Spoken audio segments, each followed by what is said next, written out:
Morning students. कक्षा छठी की हिंदी कक्षा में आपका स्वागत। आज की कक्षा की शुरुआत हम गृह कार्य के प्रश्नों पर चर्चा करके करेंगे, जो इस प्रकार है। SB 16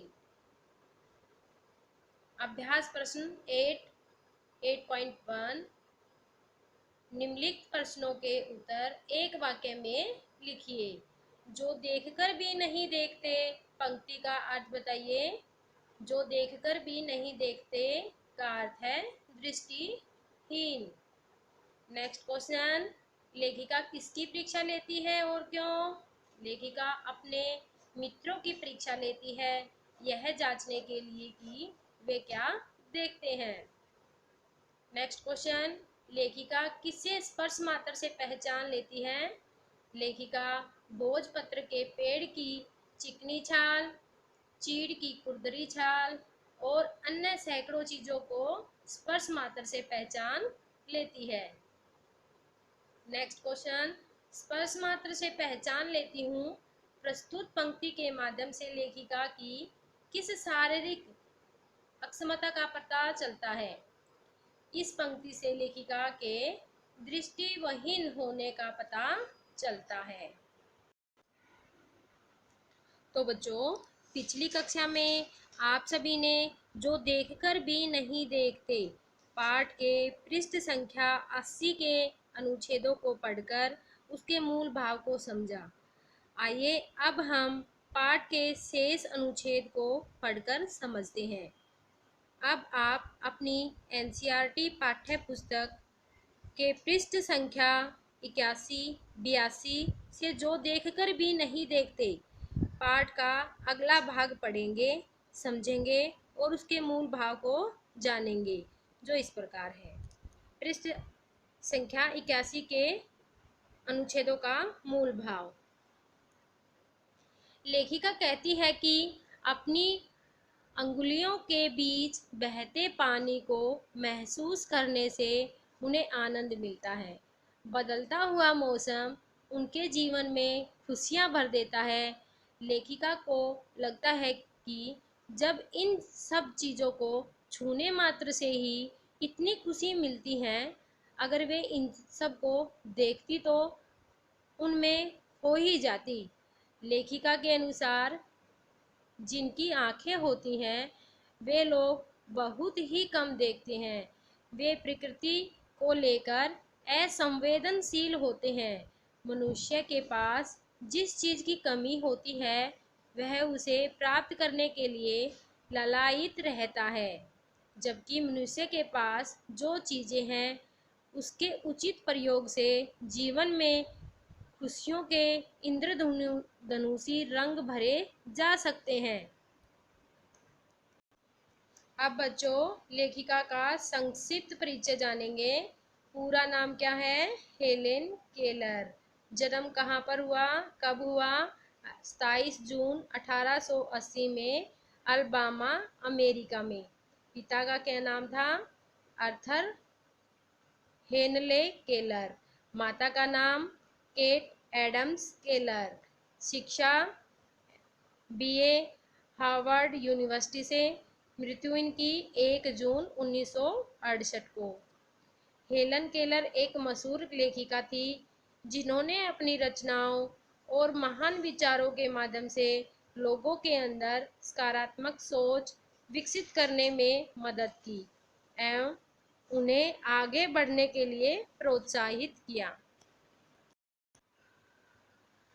आपने जो देखकर भी नहीं देखते पाठ को पढ़कर मूल भाव के बारे में जाना। अब आप पाठ पर आधारित कठिन शब्द, अर्थ और प्रश्नों उत्तरों के बारे में जानकारी प्राप्त करेंगे और उन्हें अपनी नोटबुक में लिखेंगे। यहाँ पर शब्द अर्थ दिए हुए हैं पाठ पर आधारित। प्रत्येक पाठ में कुछ नए व कठिन शब्द होते हैं। पाठ को समझने के लिए ऐसे शब्दों के अर्थ एवं व्याकरणिक पहचान को जानना आवश्यक होता है। जो देखकर भी नहीं देखते पाठ के ऐसे ही कुछ शब्दों को हम निम्नानुसार समझ सकते हैं। जैसे यहाँ पर दिए हुए हैं शब्द। अचरज संज्ञा शब्द है, का अर्थ है हैरानी। खुशनसीब विशेषण शब्द है जिसका भाग्य अच्छा हो। संवेदना संज्ञा शब्द है सुख दुख को या दया के भाव को व्यक्त करना। आदि विशेषण शब्द है आदत होना। आनंदित विशेषण शब्द है प्रसन्न हो जाना। और यहाँ पर 8.1, 2 और 3 के प्रश्न उत्तर दिए गए हैं जिनके बारे में हम जानकारी प्राप्त करेंगे। जो अभ्यास प्रश्न 8.1 निम्नलिखित प्रश्नों के उत्तर एक वाक्य में लिखिए। जो देखकर भी नहीं देखते पंक्ति का अर्थ बताइए। जो देखकर भी नहीं देखते का अर्थ है दृष्टिहीन। नेक्स्ट क्वेश्चन है लेखिका किसकी परीक्षा लेती है और क्यों?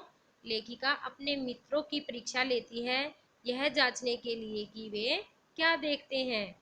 नेक्स्ट प्रश्न लेखिका किसे स्पर्श मात्र से पहचान लेती है? लेखिका भोजपत्र के पेड़ की चिकनी छाल, चीड़ की खुरदरी छाल और अन्य सैकड़ों चीजों को स्पर्श मात्र से पहचान लेती है।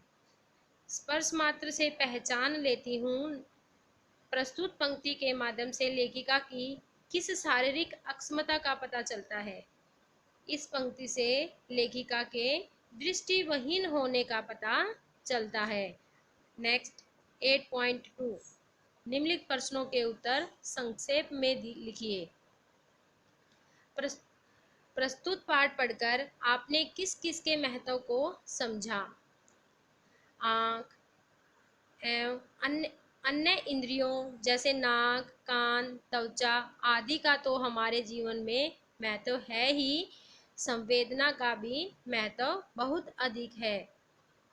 लेखिका नेक्स्ट पर्सन लेखिका को चीजें स्पर्श करने की आवश्यकता क्यों पड़ती है? लेखिका दृष्टिहीन होने के कारण चीजों को देख नहीं सकती इसलिए वह उन्हें स्पर्श करके पहचानती है। नेक्स्ट पर्सन लेखिका ने अपनी कमी से उभरने के लिए क्या किया? लेखिका बसंत ऋतु में टहनियों में नई कलियां टटोलकर फूलों की पंखुड़ियों की मलमली सतह और उनकी घुमावदार बनावट को छूकर अपनी अंगुलियों के बीच झरने के पानी को बहते हुए महसूस कर और पक्षियों के मधुर स्वर सुनकर आनंद से भर जाती है और इस प्रकार वह अपनी शारीरिक कमी से उभरने की कोशिश करती है।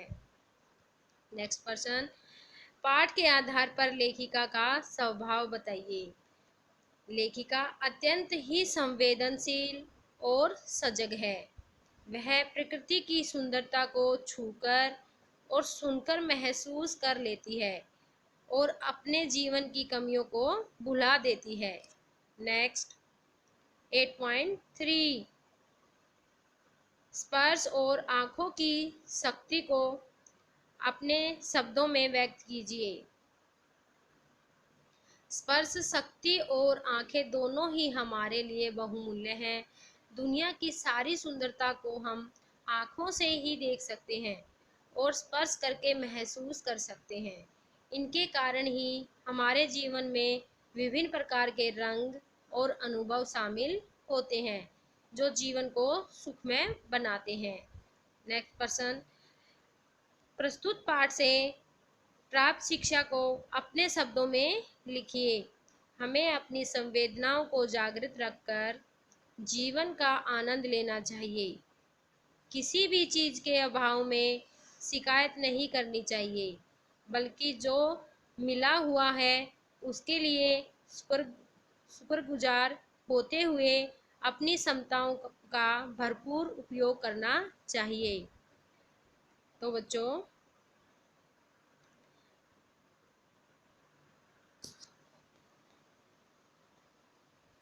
नेक्स्ट हमें ईश्वर का धन्यवाद क्यों करना चाहिए? पाठ के आधार पर बताइए।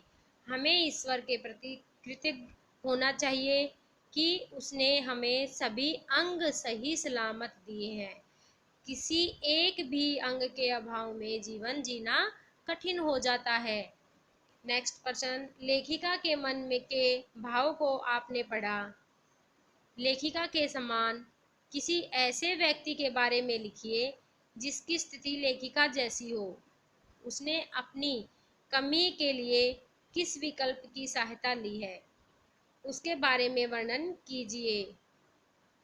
मशहूर नृत्यांगना सुधा चंद्रन ने एक हादसे में अपना दाहिना पैर खो दिया, किंतु उसने हार नहीं मानी और नकली पैर जयपुर फुट के सहारे अपनी नृत्य कला और अभिनय को जारी रखा।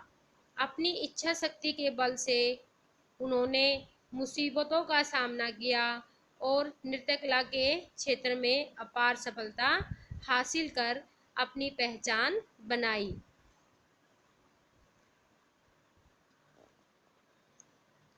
तो बच्चों, आशा करती हूँ कि आज की कक्षा आपको पूर्ण रूप से समझ में आ गई होगी। धन्यवाद।